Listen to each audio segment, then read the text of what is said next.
What's up, everybody? CHM Carnivorous here. I hope you're having a wonderful day and a wonderful week. Now, today I wanted to talk about what plant is right for you when you're making your purchases. And in particular, is it a seed grown or tissue culture plant, or is it a cutting? I want to talk through what are the benefits of each and which one might be right for you depending on your needs, the room you have available, and what you're looking to get out of these plants and what your timeline looks like. All this and more is coming your way in just a moment. See you soon. All right, everybody, so first and foremost, let's talk about seed-grown plant and or tissue culture plants. What they offer you and what are their drawbacks. So I'm going to use this right here. This is a little seed-grown JB by Patient. This is the smaller version to this one over here that I show quite a bit.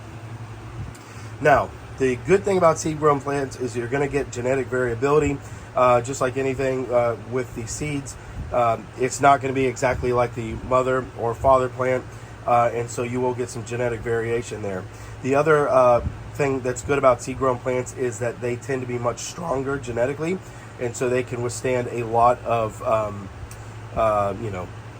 they're not as susceptible to pests or to cold damage or anything like that. They will hold up nicely for you, and so that is the good thing about them. The bad thing about them is they will take quite a long time to grow. Nepenthes tend to start off really slow, and then they pick up speed, which we'll talk more about when we get to the cuttings portion.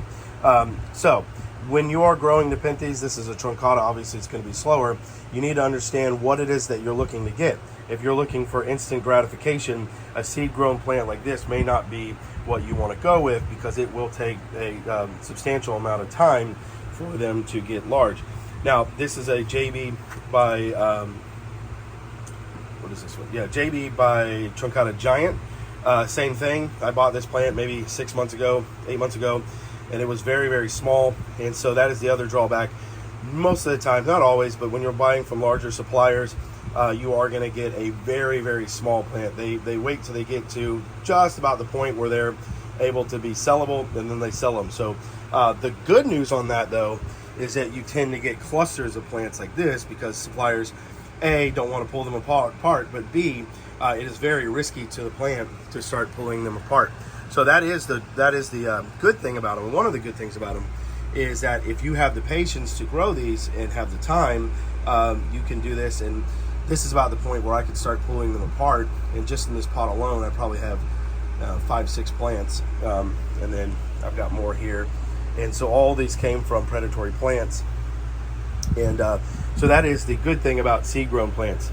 So the drawbacks are they do take time to grow, so you won't get that instant gratification. If they're hardened off, which most seed-grown plants are going to be, then what I mean by that is, so here, these would not be considered hardened off because I've been growing them insulated like this. Now what will happen is, as they get larger, I will start removing these lids and exposing them to the quote-unquote normal environment, temperatures, humidity levels, and that's called hardening off. Now, if you have some of this is more applicable to tissue culture than it is seed grown, but if you have people or sellers who are just taking them straight from trays like this closed and sending them direct to market, they are not hardened off, and so they run a much higher risk of dying during transport and trying to acclimate to the temperatures at the buyer's house or greenhouse or whatever it might be. Now, tissue cultures. Tissue cultures, you will get a plant that looks just like a seed-grown plant in every way, shape, and form. The drawback to it, obviously, as I've mentioned, is that they tend to be a little weaker and you won't get any genetic variability. That can be good for you if you happen to love the mother or father plant. Then fantastic, you know what you're going to get. A good example of that is the rock cantleis that are passed around, most of which are tissue culture, you know right off the bat that you're going to get a really nice plant. Now, let's talk about cuttings and what benefits and drawbacks those offer. If you're anything like me, I am an immediate gratification kind of person.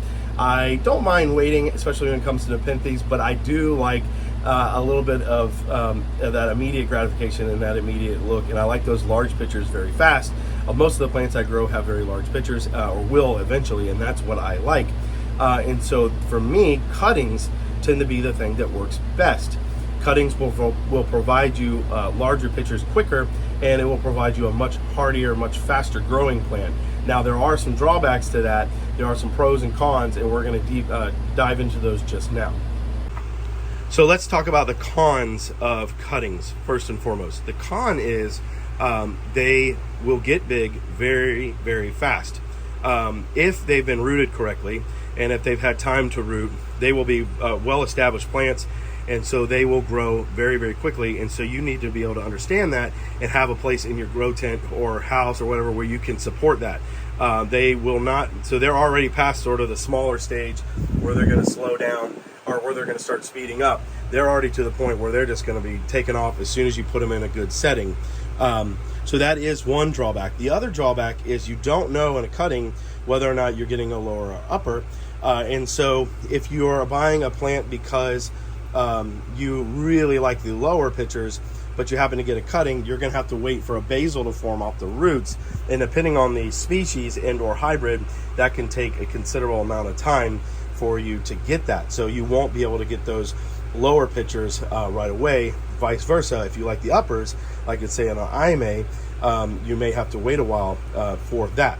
Now the flip side of that is, if you like the uppers on an IMA, one thing you can do, let's say if you're buying a cutting, is ask the grower where the cutting was taken, and if it was near the sort of the tip of the plant or close to the upper middle part, then you have a better likelihood chance of getting that. Always ask questions when you're buying this. There's nothing wrong with that, and if the grower is worth their weight, they'd be happy to answer those questions for you.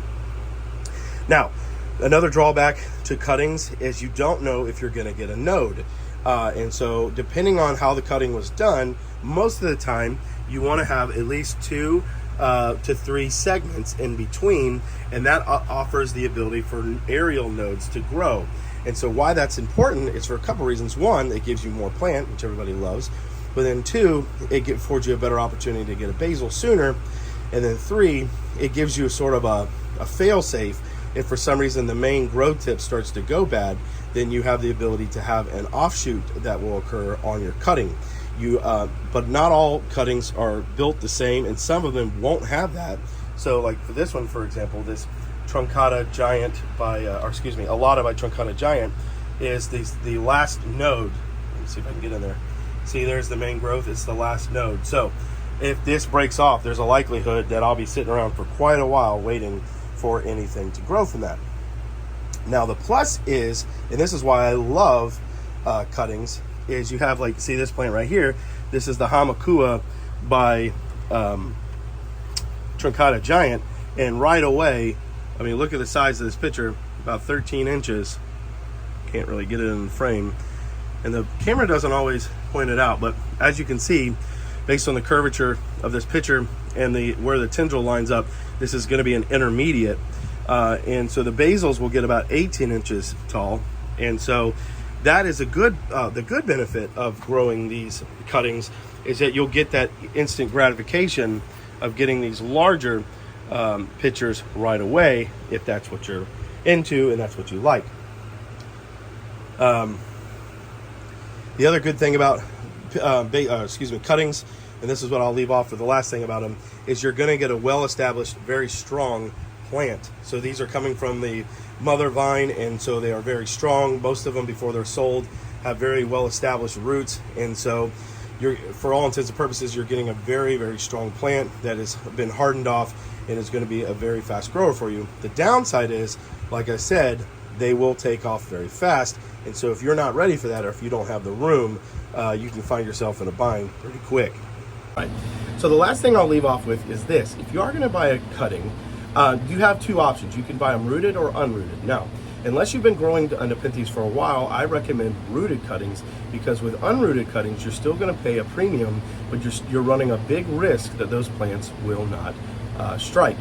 Now, some things you can do to hedge your bets on that is using a rooting hormone. There's some other things you can do, and if you've been growing for a while, there's a good likelihood that you can be successful in that.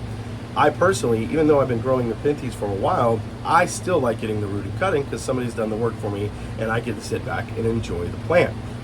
So depending on what you're looking for, you do have options.